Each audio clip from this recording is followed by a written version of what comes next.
ठाकुर जी को जब देखो, जहां देखो, फिर मतलब स्थिति ऐसी हो जाए कि अगर आपके गोपाल जी सखा हैं तो सखा ही हैं।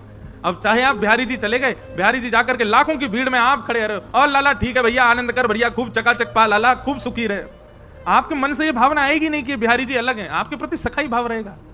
हमारे अयोध्या के एक संत, वो राम जी को अपना चेला मानते थे। क्या मानते थे? क्यों मानते थे? क्योंकि वशिष्ठ कुल में उनका जन्म हुआ, तो वशिष्ठ कुल में जन्म होने के भाव से वो राम जी को अपना चेला मानते। दुनिया के लोग तो कनक बिहारी जी का दर्शन करते, हाथ जोड़ते प्रणाम, वो जाते और मंदिर में जाके ऐसे खड़े हो जाते, सुखी रहो, प्रसन्न रहो, आनंद करो राघव, हमारा खूब आशीर्वाद तुमको, तुम ऐसे ही रहो। अब पुजारी आदि दर्शनार्थी सब बोलते बोलते, क्या बाबा बताओ, ठाकुर जी को आशीर्वाद दे। बोले तुम नहीं जानते, मैं वशिष्ठ कुल में हूं, तो उस नाते से मैं इनका गुरु हुई हूं। किसी ने एक दिन कहा, बोले आप तो इनको अपना शिष्य मानते हो, जे आपको गुरु मानते हैं? तो आप श्री ने राम जी से जाके कहा, बोले चेला राम, अब लोगों को संशय हो रहा है कि तुम हमको गुरु मानते हो कि नहीं, सबको बताओ। ऐसा कहकर के चले गए। तो राम जी की सवारी निकलती, रोज शाम को पालकी में बैठ करके जाते, तो पालकी में जो चल स्वरूप ठाकुर जी का विराजमान होता, वो जैसे अयोध्या की यात्रा पर जाता, एक स्थान पर आकर के ठाकुर जी का मुकुट गिर जाए। अरे पालकी रोको, पालकी रोको, पर्दा करो, ठाकुर जी का मुकुट गिर गया।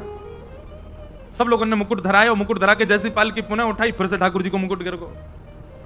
पुजारी जी आदि बोले ठाकुर जी कभी मुकुट गिरते ही नहीं, और मुकुट कोई ऐसा नहीं कि सिर पे पूरा ठाकुर जी धारण नहीं कर रहे हो कि बार बार गिर रहे हैं, अच्छे से बढ़िया से बैठा है और अब तक तो बढ़िया पहन के ही आए हैं, ये अचानक से कैसे मुकुट गिरने लगे?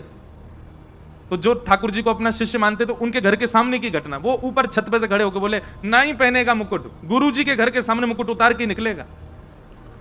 अब सब लोग बोले अरे ये तो पागल हो गए, बताओ ये कोई बात है? ठाकुर जी मुकुट नहीं पहनना, ये कह रहे हैं कि हाँ ये गुरु के प्रति सम्मान दिखा रहे हैं, मुकुट उतार के निकलेंगे घर के सामने से।